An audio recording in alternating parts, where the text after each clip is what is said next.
So I came across a post of a ride that was about 30 hours in total length, and obviously was an error, but it got me thinking, how far would you actually go if you were offered a long trip?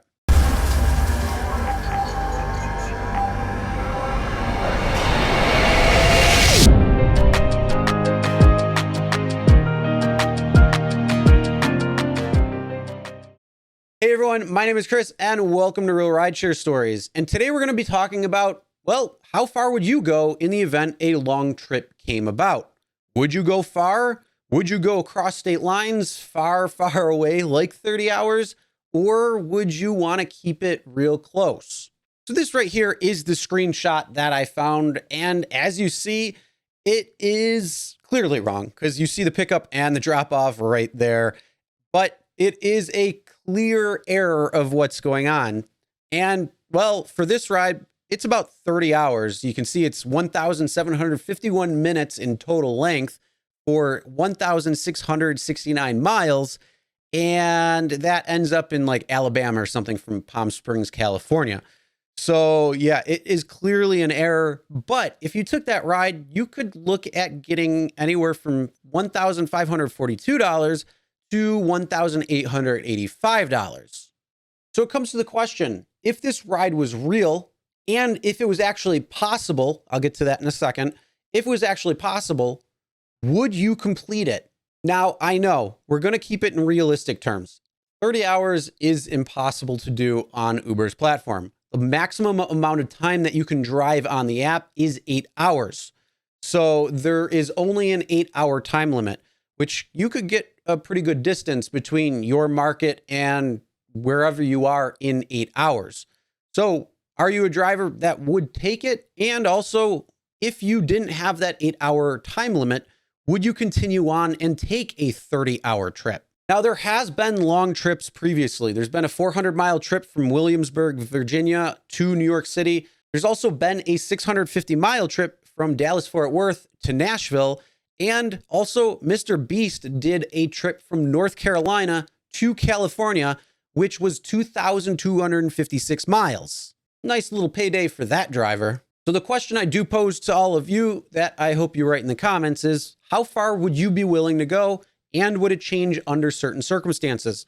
Not only that, for those people who did take long rides, how far were they? And then write why would you take a trip that's really long like this if it was possible, or the reasons you wouldn't want to, and comment below. Now, for me personally, I've had somebody ask me if I wouldn't mind taking a trip from my market in Buffalo, New York, and going down to South Carolina because they didn't really want to fly. And I said, yeah, let me know. I wouldn't mind taking something like that. Never came in, never happened. So who knows if that was actually true or not, or if they were just trying to see. But if that was the case, I probably would take it. Well, mostly because I know people in the South and I would go visit them. So it would be a win-win for me because I'd get paid to go down there, hang out for a little bit, and then relax, and then just drive back and start going online where I'd be able to.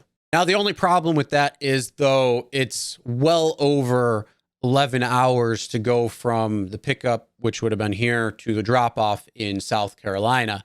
So I wouldn't be able to go that far. I'd make it to about the north border of North Carolina. And well, at that point, the ride would have to be over.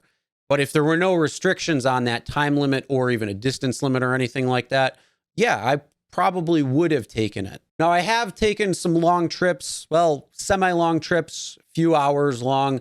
But the only thing that isn't fun is the return trip if you can't get a ride back, because it's only you're making money one way, but not necessarily the return trip. Now, one of the things that would benefit drivers across the board and, well, incentivize drivers to take certain long trips, maybe even if they didn't want to, is some sort of long distance fee or some sort of return trip fee that will suffice for the trip back. So some sort of payment to get back is also going to be good because, unfortunately, if you go across state lines, if you go across certain borders, you might not be able to go back online until you get back a certain distance. So unfortunately, you might not be making any rides the entire return trip. So again, What would you do if you were allowed to take certain rides, well, anywhere, at any distance and any time? Would you do it, and how far would you go? Comment below. That's the end of the video. Make sure you subscribe, ring the bell for notifications so you'll be notified every time new videos come out. And as always, never drink and drive, always tip your drivers, delivery drivers, and your shoppers, and we'll see you next time.